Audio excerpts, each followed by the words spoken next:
ನೋಡ್ರಿ, ಇಮ್ಮಡಿ ಪುಲಕೇಶಿ ದಕ್ಷಿಣ ಭಾರತವನ್ನ ಆಳ್ವಿಕೆ ಮಾಡಿದ, ದಕ್ಷಿಣ ಭಾರತವನ್ನ ತನ್ನ ಕೈ ಅಂಗೈಗಳಲ್ಲಿ ಇಟ್ಟುಕೊಂಡಿರತಕ್ಕಂಥ ಶ್ರೇಷ್ಠ ದೊರೆ ಇಮ್ಮಡಿ ಪುಲಕೇಶಿ. ಬಾದಾಮಿಯಲ್ಲಿ ಕುಳಿತು ಸಂಪೂರ್ಣ ಭಾರತ ದೇಶದ ದಕ್ಷಿಣ ಭಾಗವೆಲ್ಲವನ್ನ ತನ್ನ ಕಪಿ ಮುಷ್ಟಿಯಲ್ಲಿ ಇಟ್ಕೊಂಡಿರ್ತಾನೆ. ಇವನ್ ಇದಷ್ಟೇ ಅಲ್ಲದೆ ನಮ್ಮ ವೆಸ್ಟ್ ಕೋಸ್ಟಲ್ ಏರಿಯಾದಲ್ಲಿ ಕೂಡ ಈತನ ನೌಕೆಯನ್ನು ಇಟ್ಟಿರ್ತಾರೆ. ರೀಸೆಂಟ್ ಕರೆಂಟ್ ಅಫೇರ್ ಅಂದ್ರೆ ವಿಶಾಖಪಟ್ಟಣದಲ್ಲಿ ಇಮ್ಮಡಿ ಪುಲಕೇಶಿಯ ಮೂರ್ತಿಯನ್ನು ನಿಲ್ಲಿಸಲಾಗಿದೆ. ಶತಮಾನದಲ್ಲಿ 7ನೇ ಶತಮಾನದಲ್ಲೇ ನೌಕಾಪಡೆಯನ್ನ ವಿಸ್ತರಣೆ ಮಾಡಿದ್ದ 2ನೇ ಕುಸ್ರು ಬಂದಿರ್ತಾನೆ. 2ನೇ ಕುಸ್ರು ಅವರಲ್ಲಿರುವ ಸಮಸ್ಯೆಗಳನ್ನು ಹೇಳಲಿಕ್ಕೆ ಬಂದಿರ್ತಾನೆ.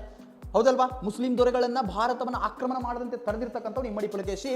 ನರ್ಮದಾ ನದಿ ಕಾಳಗ ಅಂತ ನಡೀತದೆ. ನರ್ಮದಾ ನದಿ ಕಾಳಗ 619ರಲ್ಲಿ ನರ್ಮದಾ ನದಿ ಕಾಳಗ ನಡೀತದೆ. ನರ್ಮದಾ ನದಿ ಕಾಳಗ ನೋಡಿ, ಇಮ್ಮಡಿ ಪುಲಕೇಶಿ ಮತ್ತು ಉತ್ತರ ಭಾರತವನ್ನ, ಇಮ್ಮಡಿ ಪುಲಕೇಶಿಯಷ್ಟೇ ಬಲಿಷ್ಠವಾಗಿ ಉತ್ತರ ಭಾರತವನ್ನ ಆಳ್ತಿರ್ತಕ್ಕಂಥವನು ಹರ್ಷವರ್ಧನನ ಸೈನ್ಯ ಇವರಿಗಿಂತ ಬಹಳ ದೊಡ್ಡದಾಗಿರ್ತದೆ. ಹರ್ಷವರ್ಧನಿಗೂ ಮತ್ತು ಇಮ್ಮಡಿ ಪುಲಕೇಶಿಗೂ ನರ್ಮದಾ ನದಿ ಕಾಳಗ ಆಗುತ್ತದೆ. ಅದು 619ರಲ್ಲಿ. ಎಲ್ಲರೂ ಊಹೆ ಮಾಡಿರ್ತಾರೆ, ಮತ್ತೆ ಈಗಿನ ಇತಿಹಾಸಕಾರರು ಅಥವಾ ಅವತ್ತಿನ ಇತಿಹಾಸಕಾರರು ನರ್ಮದಾ ನದಿ ಕಾಳಗದಲ್ಲಿ ಇಮ್ಮಡಿ ಪುಲಕೇಶಿ ಸೋಲ್ತಾನೆ, ಹರ್ಷವರ್ಧನ ಗೆಲ್ತಾನೆ ಅಂತ ಇರ್ತದೆ. ಆದರೆ ವಾಸ್ತವದಲ್ಲಿ ಬಹಳ ಖಡಕ್ ಆಗಿರ್ತಕ್ಕಂಥ, ಬಹಳ ಸ್ಟ್ರಾಂಗ್ ಇರ್ತಕ್ಕಂಥ ದಕ್ಷಿಣದ ಅಧಿಪತಿಯಾಗಿರುವಂತಹ ಇಮ್ಮಡಿ ಪುಲಕೇಶಿ ಉತ್ತರ ಭಾರತದ ಅಧಿಪತಿಯಾಗಿರ್ತಕ್ಕಂಥ ಹರ್ಷವರ್ಧನನ್ನು ಸೋಲಿಸಿಬಿಡ್ತಾನೆ. ಐಹೊಳೆಯಲ್ಲಿ ಮೇಗುತಿಯ ಟೆಂಪಲ್ ನಲ್ಲಿ ಇರತಕ್ಕಂತಹ ರವಿಕೀರ್ತಿ ಬರೆದಿರತಕ್ಕಂತಹ ಒಂದು ಶಾಸನದಲ್ಲಿ, ಐಹೊಳೆಯ ಶಾಸನದಲ್ಲಿ ಉಲ್ಲೇಖವಾಗಿದೆ.